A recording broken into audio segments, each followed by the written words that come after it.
Hello, hello, and welcome back as we join Steve Irwin deep in the heart of the mean streets of Novgorod's dankest slum in pursuit of an alien king in Perfidious Pete Plays XCOM 2. And thus far, it's been nothing but top-notch hunting from Australia's greatest naturalist. He's bravely led his team of native beaters out of their natural environment and into this concrete jungle in search of prey. Because a hunter like Steve Irwin simply will not be stopped. Aye, Pete, you want to shut up with the old Marlon Perkins thing over there, mate? I mean, it's clever and all, not really, that's just me being polite, but I'm a little too busy for your shenanigans right now, mate. Also, don't really appreciate the whole Wild Kingdom thing, I mean, every time you do it, because in this role, see, you're cast as Marlon Perkins, mate, which makes me Jim Fowler. And if you recall, Marlon was always the guy sitting in the cushy ADR studio back in Hollywood, sipping a cup of lemon tea and reading the voiceovers, while Jim was the guy out in the bush getting his face gnawed off by a hyena. And, I really didn't want to have my face gnawed off, Pete, kind of attached to my face, really. See what I did there. But now, seriously, I'm also picking up a whiff of titanium and light machine oil from inside this quick stop, which I'm pretty sure, Pete, means there's a sectopod in there. I mean, I'd asked Helen Keller to confirm if she could smell the sectopod as well. Homegirl's got a sense of smell on her like nobody I've met since Hugh Jackman, me countryman. And Hugh, he's a damn Wolverine, mate. But, can't really talk to Keller because, she's way over there and I don't know ASL. And at this distance, not like she could see me even if I did. Well, you know what they say, T. Steve, a good leader knows how to communicate with his team. I mean, maybe you should consider learning ASL. Have you ever considered that?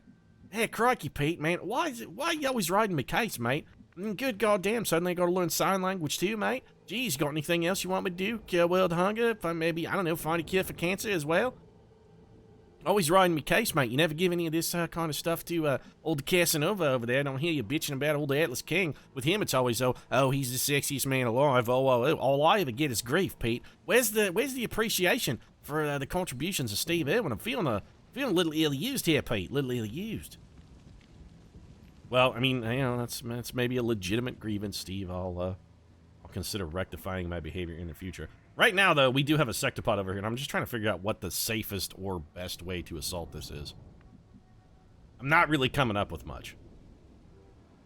I do like the fact that this Archon is on the roof. All right, so this says that Helen Keller will not be spotted by any of these guys along this run. I'm gonna do it, even though every time I have tried this to date and trusted the thing to tell me when somebody actually had line of sight, it has lied 100% of cases. And once again, it proves itself to be a filthy, goddamn, disgusting, lying piece of shit. Alright, well, on the plus side, Mel Gibson is, okay, well, never mind, the plus side is immediately gone. You're saying Mel Gibson is still concealed. Alright, well, this is, not fantastic. So we could chain shot. Helen is only going to get to one shot. If we chain shot, this will shred all the sectopod's armor as well as do some respectable damage. That'd give Uncle Mel a chance for some follow-up. What else could we do? We do have the Baby Maker who has... You don't have blue screen rounds, do you, Yuri? No, you have Dragonfire rounds. Who's got our blue screen rounds? Is anybody carrying blue screen rounds? I don't think anybody is carrying blue screen. That's decided oversight. Oh, wait a minute. Hold on a second. Hold on a moment. Blue screen rounds, yes, all well and good. But there's one thing, just one thing I forgot. Can you see the sectopod from this tile, Steve? I mean, I cannot tell. So it looks like the answer is no. What about here? No? Why not? You can't see that sectopod from this tile? Steve, god damn it. No, you can't. You can see it from this tile. I'm thinking, what if we hijack the sectopod? What if we have Steve truly catch them all on this one? You can see him from this tile, right? I would love to have Steve hack a sectopod. I mean, that would be nothing short of absolutely fucking amazing. What's your chance? What's the shot that we could haywire protocol this son of a bitch? Steve has a really good hacking skill. We got the level 3 gremlin. I mean, we have a chance. Is it a good enough chance? Is it good enough? I would love to control. It's actually the best it's ever been. We're 80% to shut it down, though, which is really good. The failed hack is what I'm worried about. It's okay. You know, I think it's not worth the risk. It's interesting, but I think objectively, it's not a good risk. Oh, it's real tempting, though. Real tempting. If worse comes to worse, we can't always have Steve just go shut it down. I think we're going to have drunk Uncle Mel come over here and probably eradicate that man with a shotgun, which means we have to find a way to eliminate this Sectopod and all his little cronies with what we have left. Terra, Moose Juice, Reed, Casanova. I mean, we don't have a... We do have Yuri, and Yuri could fan shot somebody and probably kill him. It doesn't look like Uncle Mel is close enough that when a Sectopod gets immolated in his explosive destruction that Uncle Mel will be caught in a blast. Maybe we move Uncle Mel just out of an abundance of caution, though. You don't chain shot that Lancer. It's an interesting conundrum. My other concern is we might accidentally spawn this Archon. What if there are guys on the ground over here and we can see them as a... you know what? We gotta take a chance. Don't spawn a pod, Mel. Oh, that's my boy. Good work. Okay, so what does this do? We can throw an axe at this Sectopod. It does 6 to 8 damage. Don't ask me. It has like a range issue? How is this guy easier to hit? This thing does have plus 20 accuracy. I mean, we could just whip an axe at him. Does this take... The attack does not take an action? Ah, oh, that's really good. You know, that attack does not take an action. Maybe we just wait and put a shotgun in this man's mouth. 11 to 13. This almost certainly... 80% to crit. I mean, this man's gonna be good. I trust Mel Gibson to fuck me 100% of the time. Nice work, Mel. We, probably should have thrown that axe then, huh? Yeah, that's a problem. Admittedly, decidedly a problem. Probably should have thrown the axe. Probably should have checked it. So incendiary bombing these guys does us basically no good. I'm still worried about opening up line of sight much wider. I think we need a grenade here. I don't really... If this spawns another pod, we may have troubles. I'm hopeful that whatever is with that Archon is also on the roof. I'm guessing it's 3 dudes. I'm hoping we won't open line of sight to any of those guys because we opened up line of sight. Open up your sight, mate. Open up your sight. Okay, Steve Irwin, come on, man. Settle down. All right, so we did get some shred out of that, right? Yeah, we get a little. We could frost bomb. I really think it's the wrong choice. Let's go for the chain shot here. I actually trust Yuri to get the kill done. I think we can probably have Yuri finish things off. His face-off may be on cooldown, but Yuri's gonna have a lot of shots. There's our chain shot. That's a lot of damage. So Yuri could hit that Sectopod up to 5 times. We also got old Casanova Frankenstein over here who can probably get us a guaranteed kill. So what do we got? We got Steve Irwin, we got the Baby Maker, and we got Atlas Casanova King. Is there any place we could have Atlas King hit both of these guys with a Null Lance? That might just be the optimal solution. If he's standing here, my guess is he can probably catch them both. Let's do this. I'm actively avoiding tossing a Void Rift here because I don't want to incidentally mind control a guy. Yeah, this is going to hit them both, right? Yes. All right, that'll do. I pierce all. Yeah, you pierce all, Atlas King. Well, I mean, you know, that's a straight up lie, Atlas King. You say you pierce all? You're full of shit, Atlas King. You don't pierce all. I have asked you to pierce me on numerous occasions, sir, and I am, to date, fully unpierced. And more than a little salty about that fact. Man, I really want to try and hijack the second one.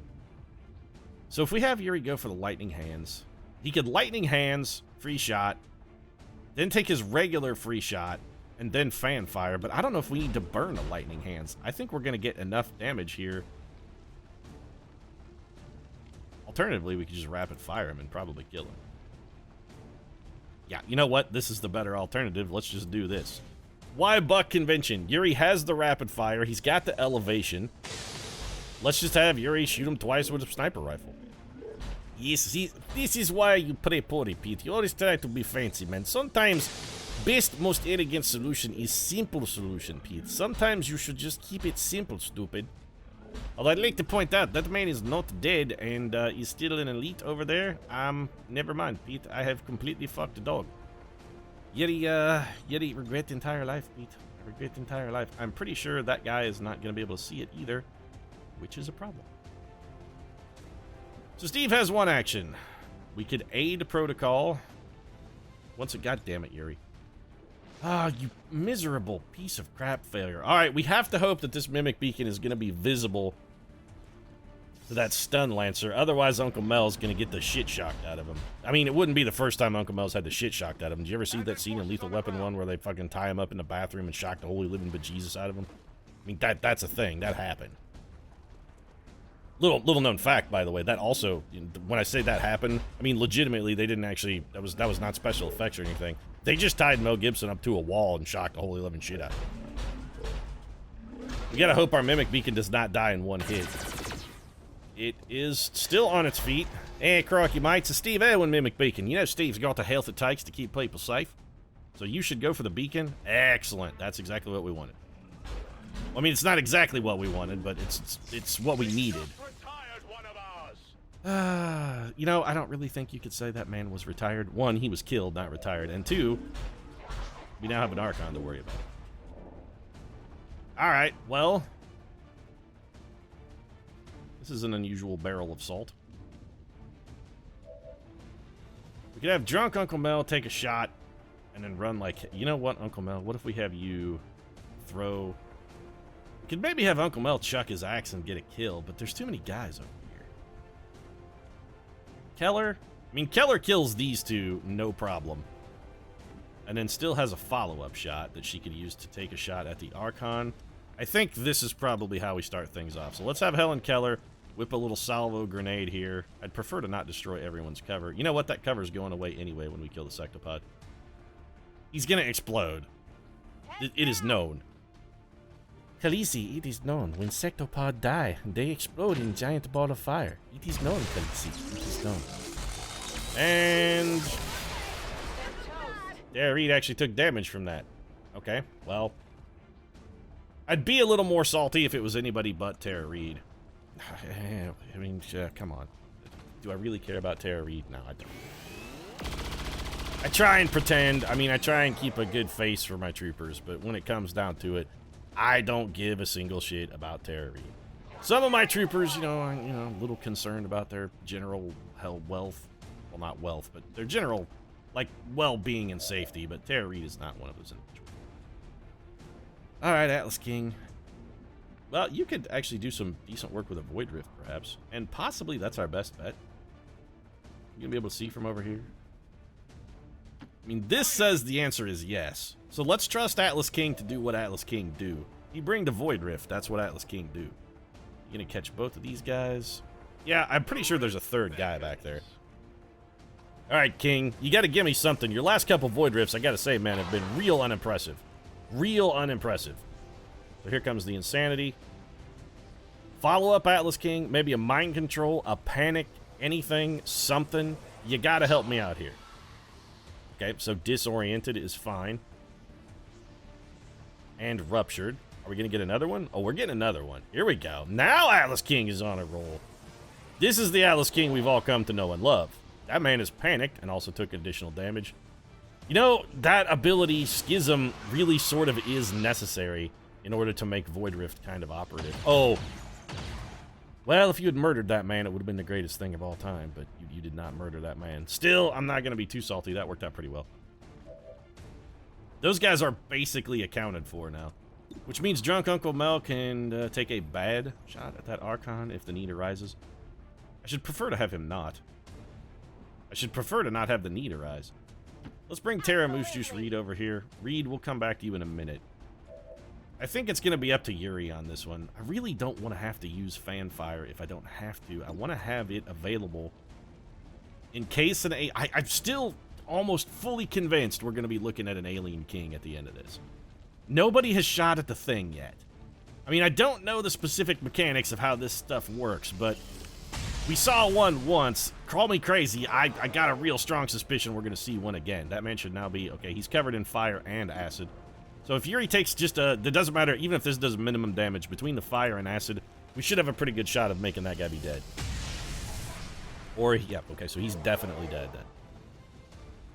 Yep, poison and acid have got that man taken care of. This guy is panicked, so he ain't going to do shit, which means Drunk Uncle Mel is free to do whatever the hell Drunk Uncle Mel want to do. Which is probably just shoot at this guy, right? Well, not that guy. 62% is not good. And he is only disoriented. It's actually still not a terrible. Okay, let's do this. You know what? Let's play a. Let's do something. Let's do something for once. Let's do something smart. If this guy wants to move, we're gonna give him a huge aim penalty. We have drunk Uncle Mel go ahead and take the shot. Not at that guy. That's a wasted bullet. We could have him just kill this elite. If that guy's panicked. Why even bother? Let's just take the shot here. Maybe we get lucky. You know, I say get lucky, but I kind of feel like maybe when we're talking about drunk Uncle Mel here, maybe, just maybe, it ain't exactly luck. And Uncle Mel did get himself a promotion, which is nice. Then what we'll do is we just move Steve Irwin to here, and we're going to give drunk Uncle Mel an Overwatch. Do we really need threat assessment? I mean, that guy's panicked. He's literally going to do nothing. Let's just have Steve... Oh, never mind. Steve Irwin just kills him. Doesn't even matter if this hits. Which it did. Eh, Croc, you might cost a hit. Like I said, you're always giving Steve Irwin undeserved shit, mate. Always giving me shit I don't deserve. 100% of the time, mate. 100% of the time. That man's dead. Oh, we've got reinforcements. Okay, well... To get back to a crisp. You're fine, Steve. Okay, so maybe Steve is not fine. Did that car explode? No, that car did not explode. So we've got some reinforcements coming in. Is it a problem per se? Kind of feel like maybe it's not really a problem. We'll just bring Steve around over here. We drop Steve into Overwatch, and we're just gonna set up our patented guys are coming in. Let's Overwatch the holy screaming bejesus out of them method. I mean, it works 10 out of 10 times. I mean, you know, 10 out of 10 times it works every time. Although that totally joke fell apart there because 10 out of 10 times actually does mean that it does work every time. Take that, Brian Fantana. 10 out of 10 times it works every time. And you're saying, of course it does. It's actually what literally 10 out of 10 times means. If it works 10 out of 10 times, then yes, it works every time. That's how math works, Pete. The hell is wrong with you? We're green to go. Helen Keller's going to reload. And do we want Keller on Overwatch? Or do we just want to have her move? I mean, the guys who are dropping in here are falling into a blender.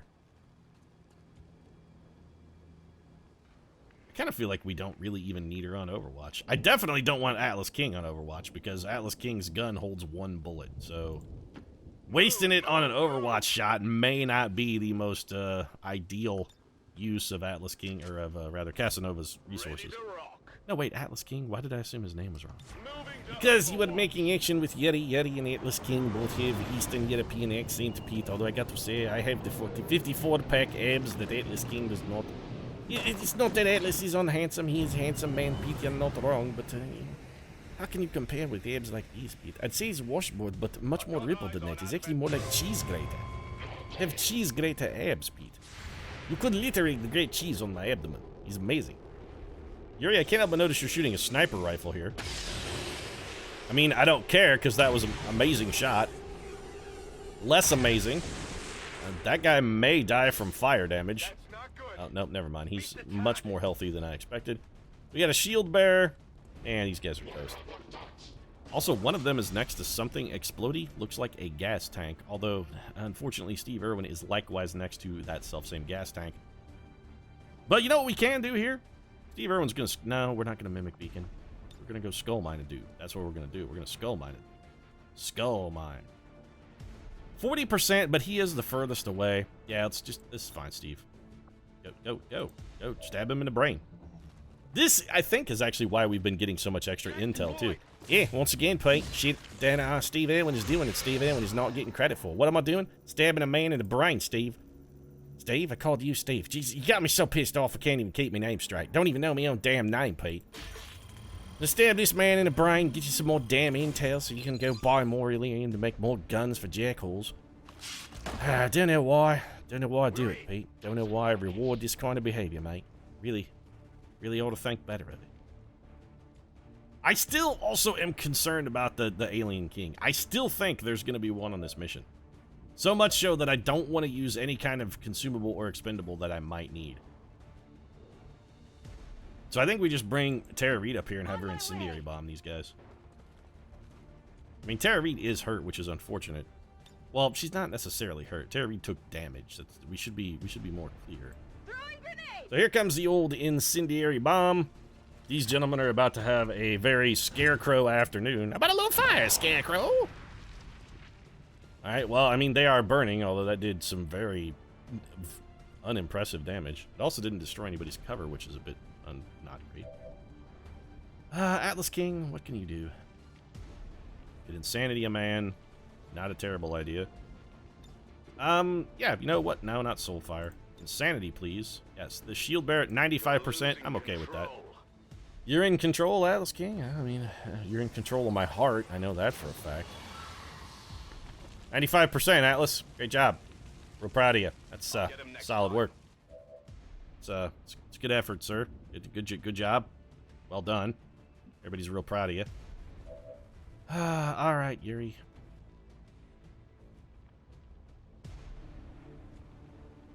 Okay, this is gonna seem a little nuts, but I have a plan here, and it involves this gas tank. We have Yuri take the pistol shot at the gas tank. This is his freebie. Okay, well that got the job done. Hey, that's right, he's Fatty Inferno. No way is safe from a man like Yuri Novak, Pete. There literally is no safety. What is this shot like? 100%? The guy has armor. We could go with lightning hands, but again, I want to keep every cooldown. If that Viper comes out on this board, I want to be able to put him in the ground. Keller, can you finish this man off with just a regular shot? I mean, we can't afford to use your Frost Bomb, because if that works the way I think it does, that's going to be what keeps us safe from an A. Oh, well, 96%. This is fine. Although I said it was fine a minute ago when Atlas King had a 95% and he shit it down his leg, but Helen Keller, I guess, is made of sterner stuff. There you go. Yep. All right, so is the Alien Elite coming out now? Confirmed. Nope. All hostiles are down and the area is secure. So there was no... All right, well, I have once again overestimated the perfidy of the aliens, and, you know, my name is Perfidious Pete. You would think if anybody would understand perfidy, it would be me, but clearly, these sons of bitches are pernicious. Here I spent the entire mission expecting them to show up, and why did they never shoot at the device? See, that's really weird. Because now we gotta protect the device mission, and at no point did any of the aliens ever actually try to damage the device. Not a single time. Not on the first turn, not on the subsequent turns. This 100% successful shot percentage is a straight up fucking bald-faced lie.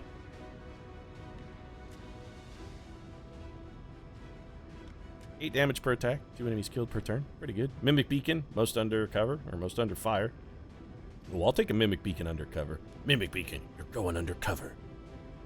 This fall on NBC, Mimic Beacon. He's the greatest undercover cop to ever hit the streets of LA. The LAPD will never be the same. Friday nights, Mimic Beacon. You know, after Mimic Beacon was on Friday nights, nobody would watch it because nobody watches TV on Friday. That's the death knell for any network television show. If you've ever heard a commercial like the one I just sort of half-assed invented on the fly there, you know for a fact that the words Friday nights is basically like saying, this show will be canceled, because it's definitely going to get fucking canceled. People don't watch television on Friday. You just don't. They're too lazy to even DVR stuff on a Friday. Be like, you know, if it's Friday night, you wanna watch some TV? Be like, nah, you know, I got other plans. Oh, you gonna DVR the new episode of Mimic Beacon? And be like, no, actually. You know what? I'd forgotten to schedule it, and I'm gonna continue forgetting to schedule it basically until the end of time. Good work out there. Yeah, nice job. I was expecting an Alien King there, and I feel that I've been a little bit disappointed, Bradford. I'm a little disappointed in you, honestly.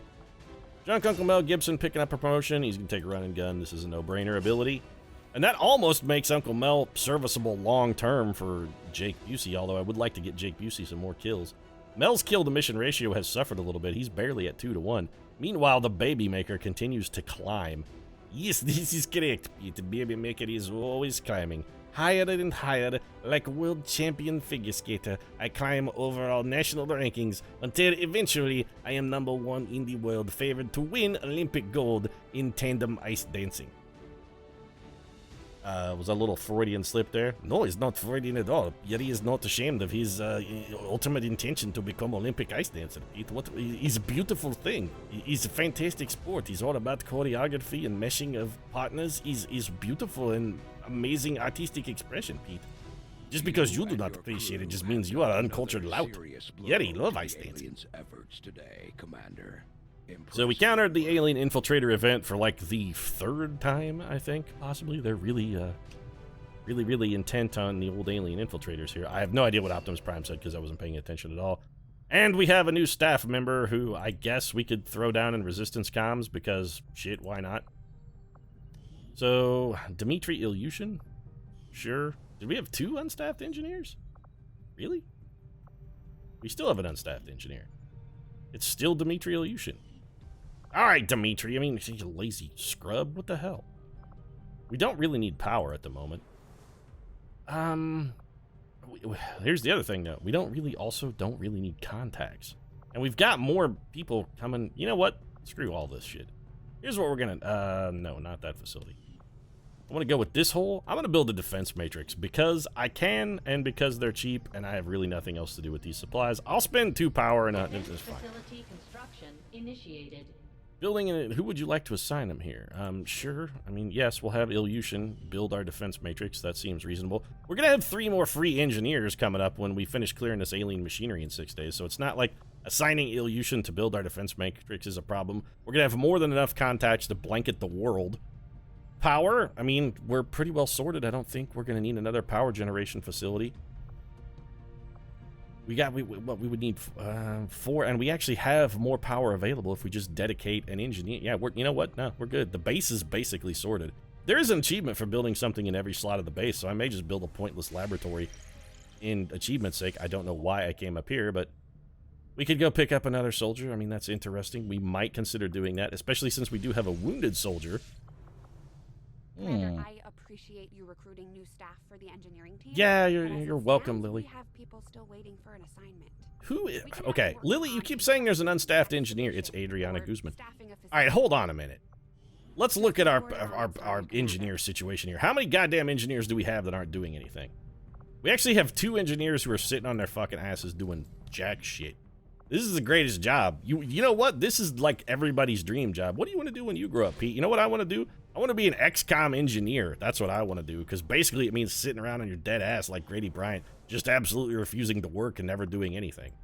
This is the best job of all time. Yukiko Sasaki's been on the team for like 15 years, and I don't think that woman has ever done anything. She's been sitting in the cantina drinking gin with Bradford. Anyway, I'm going to wrap this one up. We're done for the day. If you enjoyed the episode, feel free to drop a like down in the comment section. Of course, your support does really mean a lot. And if you'd like to join Team XCOM as an XCOM engineer, you might consider subscribing as well. Fill out your application today. Right now, however, thanks very much for watching. I'll see you again soon.